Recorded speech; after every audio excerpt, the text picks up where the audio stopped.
So as I was sitting there today, listening to the talks, I noticed this common thread of humanity through all of them. Which is not surprising, right, given that we're all human beings. But that's something that I think is lost in us in organizations.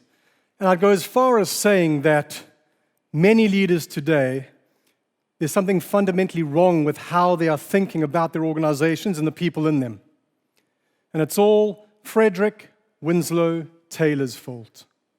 Now, I know what you're thinking. You're sitting there wondering, what on earth does the 1881 US tennis doubles champion have to do with flaws in modern leadership?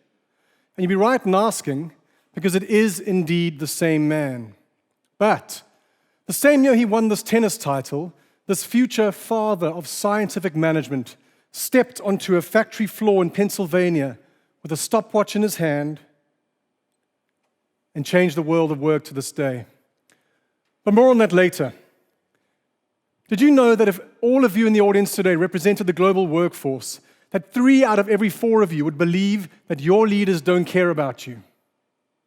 I mean, could that have something to do with why almost half of the UK workforce is close to burnout? Why 3 out of 4 UK employees say that they have worked in a toxic workplace? And why a staggering 9 out of 10 workers say they do not feel engaged at work? Now, before you challenge what might sound like a tenuous link, the research shows that how employees perceive their leaders in terms of how they care about their well-being is a leading indicator. In fact, it's known as the cause of causes of things like psychological distress at work and poor disengagement and incivility. So the question is, do leaders simply not care? Or are we stuck in a wrong organizational paradigm? Now, Frederick Taylor wasn't just good at tennis. He was somewhat of a mechanical prodigy too, from an early age. He even invented a curved, spoon-shaped tennis racket that he won the US Tennis Championships with. But tennis couldn't pay the bills back then, and so he took this mechanical ingenuity with him into his first role as a junior machinist at a factory called Midvale Steelworks. Within a few years, he had risen to chief engineer, and he grew quickly frustrated with what he saw as natural human inefficiency. So he decided to apply his well-developed mechanical mind to his workers. He took his trusted stopwatch and meticulously timed each task and movement of his workers so that he could effectively remove human choice out of the equation and achieve maximum productivity through standardization. Now, this work of his ultimately became something known as scientific management, and he became a consultant for organizations. And many organizations across many industries ended up adopting this. And it led to a massive boom in economic productivity, but it also led to early 20th century workers saying, and this is in their own words, that it reduced them to mere instruments of production and was making them old before their time. Now, management theory has evolved since Taylor's era, but the spirit and the shadow of it is still strong in practices like micromanagement and performance reviews and rigid standards and procedures. Because the truth is, ever since Taylor and his approach and the success of it, leaders have prioritized efficiency and productivity over people, over their health, over their humanity. And the machine mindset driving this is more pervasive than you might think. I mean, how often, those of you that work in organizations, do you use or hear terms at work like maximize productivity, optimize performance, streamline operations, execute tasks? If you ask me, this sounds more like programming language for my robot vacuum cleaner than it does for inspiring a group of creative, thinking human beings to work together. It feels to me like we are stuck in a hangover from the Industrial Revolution. And like any decent hangover, it's causing us real pain. And that pain is highlighted by those alarming statistics that I shared with you earlier. The thing is, I don't connect with statistics really. They're too dry, they're empty. And so I urge you to realize that behind those statistics are real flesh and blood human beings like you and me. And how those human beings are made to feel at work is how they feel in the rest of their lives. We do, after all, spend half of our waking hours at work. But it doesn't just impact their lives, it spills out into their families' lives too. So 12 years ago, I was standing by a loved one's hospital bedside after they had collapsed from what we thought was a heart attack. So we thought we were going to lose them. It turned out, though, that it had been a complete emotional and physical breakdown caused by ongoing chronic stress and strain at work, caused in large part by an oftentimes cruel, results above all else kind of leader. Now, our family was lucky because we learned that 2 colleagues, men with wives and children, had died by suicide at around the same time. Now, it would be unfair of me to put a tragedy like that down to toxic leadership alone. But knowing what I know, it's hard not to make some kind of a connection. And I remember feeling very angry back then and wondering how a leader could treat his people the way that he was treating his people. But the truth is, this wasn't an exceptional case, this type of leadership. It epitomized your typical ruthless, results above all else kind of leader. A leader who means business. You know, the type of leader, if we're honest, that has been romanticized and glorified by ambitious go-getters in the past. Now, I know most leaders are not cruel and callous and ruthless, but I do think most leaders think that driving results and driving productivity is their number one priority. Now, you might be sitting there thinking, get real, Steve, it is a leader's number one priority. But I, as a leader myself, I disagree. And I disagree because that's missing the bigger picture. If we put results first and continue to do more of the same, we won't just continue to undermine the health and capability of people at work today. We will ensure a world or a future world where people feeling undervalued and overwhelmed at work is the norm. And stress and burnout are already making us feel more fearful, less compassionate, and are more rigid in our thinking, which, if you ask me, is not a good recipe for how we might collectively overcome the increasing social polarization in our world or come together to face a massive crisis like climate change. And so, we need to abandon the archaic practice of prioritizing productivity above people. Which is why I believe if wisdom prevails, the leaders of tomorrow won't run their organizations. They'll liberate them. It won't be about driving results. It'll be about realizing human potential. Because the true lifeblood of any organization doesn't lie in soulless spreadsheets or mechanical metrics. It lies in the hearts and minds of mothers and fathers and sisters and brothers and daughters and sons. We're not machines. Machines are things, they're tools, they're things to be used. Their value lies in their utility. We are different, we're alive. Our value lies in our very being. And unlike machines, we can grow and we can flourish, but only under the right conditions. Conditions that meet our essential human needs. What would it be like to know that you were truly seen and heard and valued by the people around you at work, that you felt like you connected and that you belonged? Or that you knew that being yourself, your authentic self, and sharing your honest thoughts and how you felt wasn't just safe, but encouraged.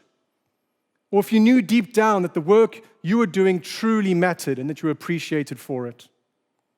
We can't be truly well and express our potential in work or in life if we don't have all of that.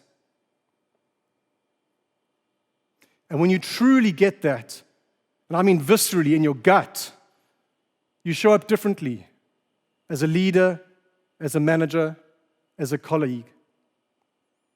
You don't see people through the lens of utility anymore. You see them for who they truly are, fellow human beings who, just like you, have one precious life. Now, I'm not here to tell you what to do. And to be honest, there's no playbook for this.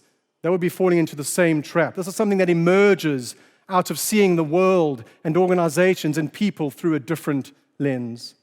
But I would like to share two things that I try to do as a leader myself and a co-founder of one of the world's leading workplace mental health companies. The first is a practice I call human first, role second. And that's as simple as making a commitment to see the person in front of me and connect with them as a human being first before anything else. And this simple but intentional commitment helps me shift what are oftentimes transactional relationships at work into ones that feel warmer, more authentic, more human. The second is something that I and my leadership team do. We prioritize employee well-being alongside business results. And we don't just talk about this, we integrate it and embed it into the way that we do business. So one of the things we do is we ask our employees each month what impact working at our company is having on their mental health and well-being. And we then, as leaders, hold ourselves tangibly accountable for those results, the same way we do our financial results. Now, we're not without our challenges, and we haven't not faced difficulties, especially given the very real tension that arises out of being venture capital-backed workplace mental health company in a tough market. Some might say we're in the belly of the beast. But as of last week, we know that most of our employees say that working at our company has a positive impact on their mental health and well-being. So work becomes good for well-being, which is what it should be. I don't tell you this to brag about our company. I tell you this to serve as proof that even in a volatile, highly demanding, potentially very stressful environment, caring about your employees is possible, and it can make a difference. Now, it'll look different from leader to leader and from organization to organization, but at its core, this is about leading with empathy and recognizing and respecting the intrinsic worth of every employee in your organization. So we know it can work in a tech startup of a few hundred people, but can it work in a larger organization, a more established company in a different industry? The first company that comes to mind is one of our clients, Patagonia. So they are the literal poster child of prioritizing purpose and people. I mean, their founder literally wrote a book called Let My People Go Surfing. And they have championed the idea that businesses must put planet and the people above profit margins. That being said, they've become a very profitable company.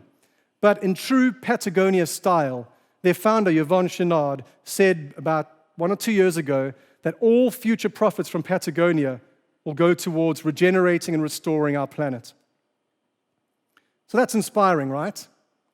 But it doesn't have to happen at this scale.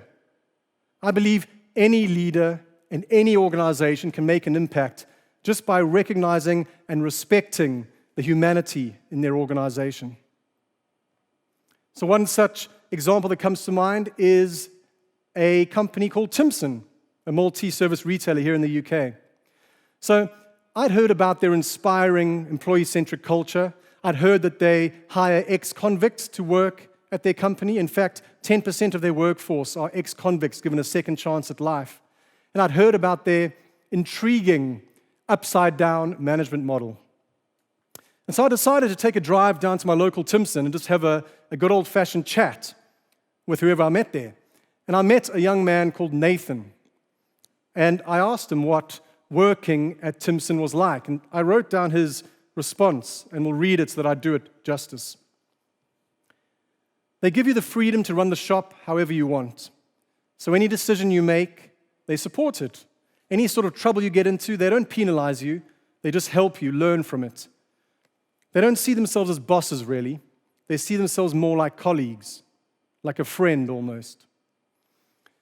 Now, unlike many retailers in the UK, Timson didn't just weather the pandemic, they are now thriving. But what's interesting is that their CEO, James Timson, says they are not a financially driven business. He describes them as a culturally driven business. And he says that their great financial success is down to their culture of trust and kindness. So we've got Timson and Patagonia, two really inspiring organizations who have prioritized people from day one. But what about a more traditionally results-focused corporate giant? Can a ruthless leopard really change its spots? When Satya Nadella stepped in as CEO at Microsoft, he stepped into a culture steeped in fear. Now, the very first thing he did as CEO was axe a brutal rank and yank system that forced managers to rank their people every 6 months and then fire the bottom 10%.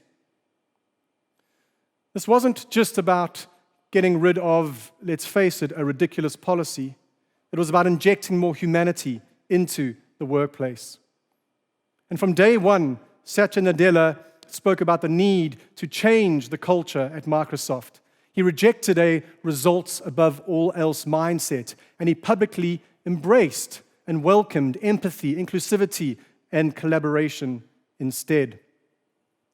Now, I'm not holding up Microsoft as some paragon of virtue, but I do think they're a great example of how even one of the largest organizations in the world of over 200,000 employees, a company beholden to investors, how even they can make a difference for their people when a leader decides to recognize and honor the humanity in the organization.